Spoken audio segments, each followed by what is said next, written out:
इनकलाब जिंदाबाद। आज हम बात करेंगे भारत के उस महान क्रांतिकारी की जिसने अंग्रेजी हुकूमत की बागडोर कमजोर कर दी और जेल की कोठरी में बैठकर वैचारिक क्रांति की नई मशाल जलाई।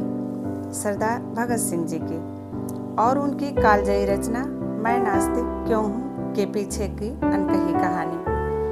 माँ भारती के अमर सपूत भगत सिंह देशभक्त, साहस, शौर्य, त्याग, निष्ठा और समर्पण का पर्याय है। भारत को पराधीनता की बेड़ियों से छुड़ाने के लिए उन्होंने अपना जीवन होम कर दिया। उनके इस बलिदान पर हमें गर्व होना चाहिए। भगत सिंह का जन्म 27 सितंबर 1907 को लायलपुर जिले के बंगा में, जो कि अब पाकिस्तान में है, हुआ था। उनके पिता का नाम किशन सिंह और माता का नाम विद्यावती था। उनका परिवार एक आर्य समाजी सिख परिवार था। भगत सिंह करतार सिंह सराभा और लाला लाजपत राय से अत्यधिक प्रभावित थे। 13 अप्रैल 1919 को जलियांवाला बाग हत्याकांड ने भगत सिंह के बाल मन पर बड़ा गहरा प्रभाव डाला। उनका मन इस अमानवीय कृत्य को देखकर देश को आजाद कराने के लिए मचलने लगा। भगत सिंह ने चंद्रशेखर आजाद के साथ मिलकर क्रांतिकारी संगठन हिंदुस्तान रिपब्लिक एसोसिएशन खड़ा किया। भगत सिंह एक अच्छे वक्ता, पाठक व लेखक भी थे। उन्होंने कई पत्र पत्रिकाओं के लिए लिखा व संपादन भी किया।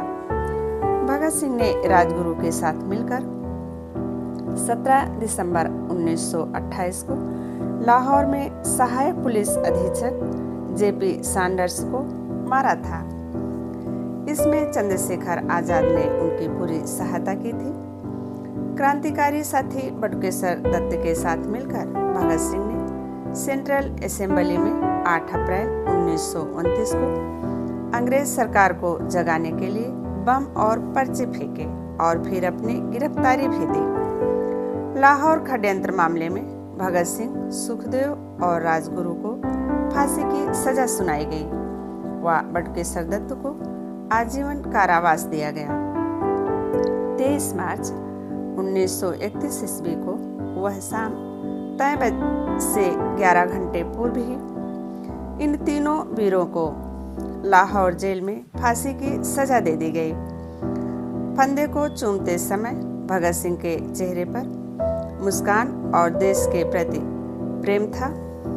एक पल के लिए भी उन्होंने लिखा है, फांसी के कुछ महीने पहले 1930 में लाहौर जेल में भगत सिंह ने अपना प्रसिद्ध लेख मैं नास्तिक क्यों हूँ लिखा था।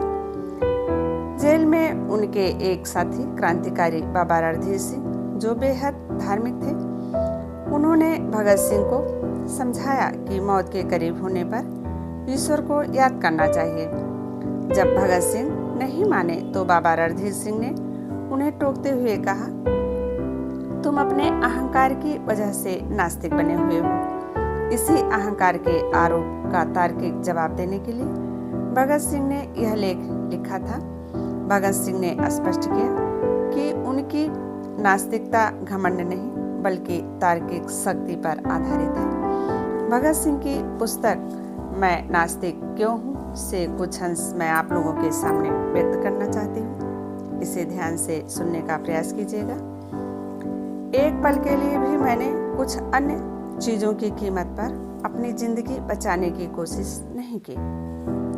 मैं तो एक कट्टर नास्तिक था और तब से ऐसा ही हूँ। इस परीक्षा में खड़ा रहना आसान काम नहीं था।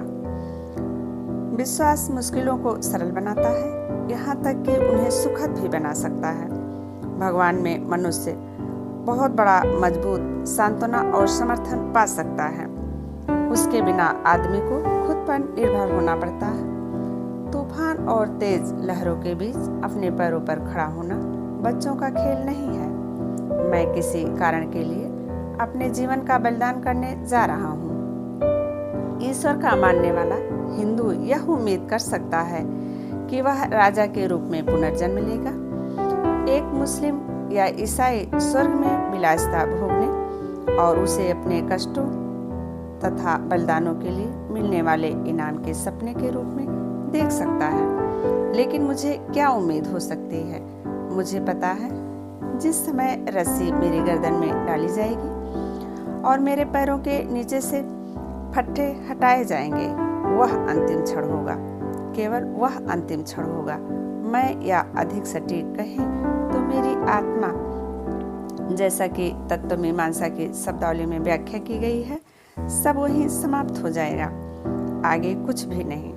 संघर्ष के सूक्ष्म काल में इस तरह की शानदार मौत अपने आप में इनाम होगी, अगर मुझ में इसे लेने की हिम्मत है। बस इतना ही।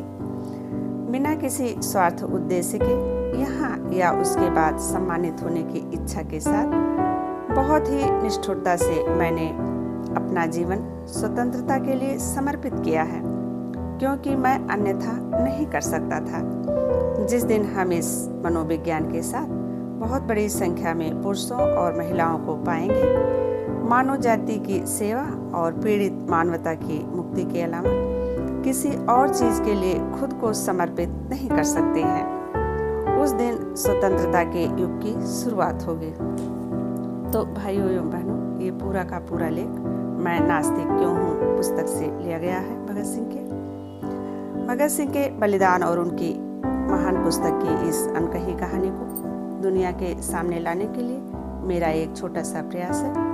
इसलिए भाइयों एवं बहनों, इस वीडियो को अधिक से अधिक लोगों में शेयर करें और इस वीर गाथा को जन जन तक पहुंचाने में मेरा सहयोग